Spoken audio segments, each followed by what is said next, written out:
जनसेवकों का अनिश्चितकालीन हड़ताल आज 16वां दिन। कार्यकाल पूरा ठप है, कोई सुध-बुध लेने वाला नहीं है।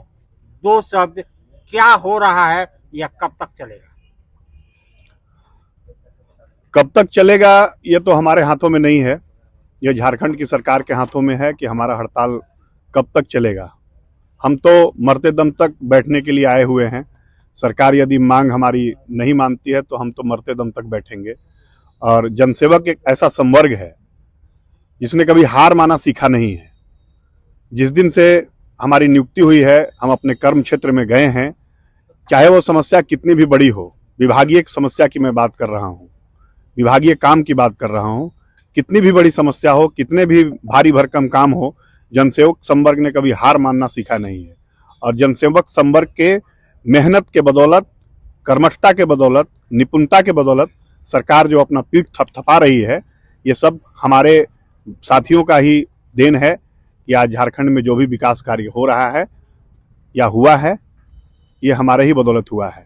आज काम पे नहीं जा रहे हैं 15 दिन से। लोगों का कितना नुकसान है, इसकी भरपाई सरकार कहां तक करेगी और क्या क्या कार्य बाधित हैं, उस पर थोड़ा सा प्रकाश डालें।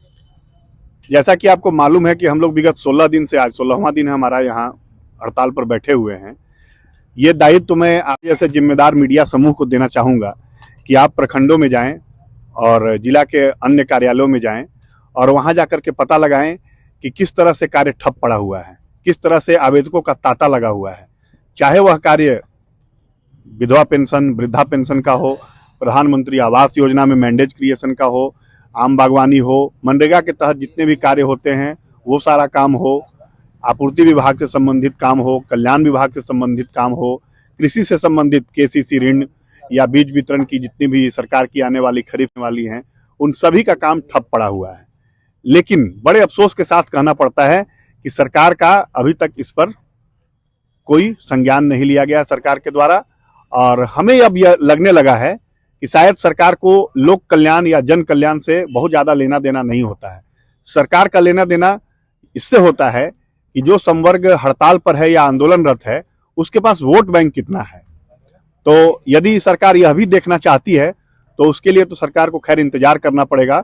और सरकार का यही ढुलमुल रवैया अगर हमारे संवर्ग के प्रति रहा, यही उदासीन रवैया रहा, तो आने वाले चुनावों में हम लोग वो भी सरकार को दिखा देंगे कि हम मात्र 1500 नहीं है, हम एक जनसेवक जो है ना वो 10,000 है। एक जनसेवक 10,000 के आबादी क्षेत्र में काम करता है। और जनसेवक यदि धरातल पर जाकर के कुछ बोलता है तो उसको रिकॉग्नाइज किया जाता है, उसको समझा जाता है। क्योंकि ग्रास रूट लेवल का जो आदमी होता है वो उसको हर घर की मूलभूत समस्या पता होती है और हर घर से जुड़ा होता है। हम चूल्हे से जुड़े हुए कर्मी हैं, हर व्यक्ति के चूल्हे से जुड़े हुए कर्मी हैं, इसलिए हम जानते हैं कि सरकार कहाँ कमजोर है और कहाँ मजबूत है। तो यदि सरकार चेतती नहीं है समय रहते हुए तो फिर इसका खामियाजा सरकार को भुगतना पड़ेगा।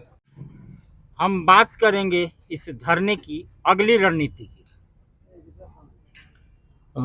देखिए, जनसेवक संवर्ग जो आंदोलन में बैठा हुआ है, यह पूरी तरह से सशक्त माध्यमों से, जितने भी तरीकों से चाहता है कि सरकार से बात करे, सरकार हमारे पास आए, सरकार को हम अपनी समस्याएं सुनाएं ताकि सरकार हमारी जो मांगे हैं उसके संबंध में बात कर सके। तो जहां तक रणनीति का विषय है, हम लोग वेट एंड वॉच की पॉलिसी अपनाए हुए हैं और वेट एंड वॉच की पॉलिसी के तहत हम लोग इंतजार कर रहे हैं कि सरकार यदि हमारी मांगों को नहीं मानती है तो आगे हम लोग कुछ अलग रणनीति अपनाने वाले हैं। जैसे अभी हम लोगों ने ये तय किया है कि हम लोग अपने जो मुख्यमंत्री महोदय हैं उनसे किसी तरह से वार्तालाप करें, क्योंकि संज्ञान में है उनके मामला। अभी गोपनीय तरीके से पता चला कि संज्ञान में उनके मामला है और अगर उनको हम लोग को कॉन्फिडेंस में लेना है तो एक बार हमें वार्तालाप का आवश्यकता पड़ेगी उनसे। हम लोग बात करेंगे तो हो सकता है कि वो हमारी मांगों को मानेंगे। हमें सिर्फ अवसर मिलना चाहिए एक बार हमें मुख्यमंत्री महोदय से बात करने का। अब जो वार्तालाप का स्तर है वो हमें मंत्री महोदय, सचिव स्तर से हो चुका। अब ये गेंद जो है वो मुख्यमंत्री के पाले में है। अब वही समझेंगे कि हमारे साथ उनका क्या न्याय होगा।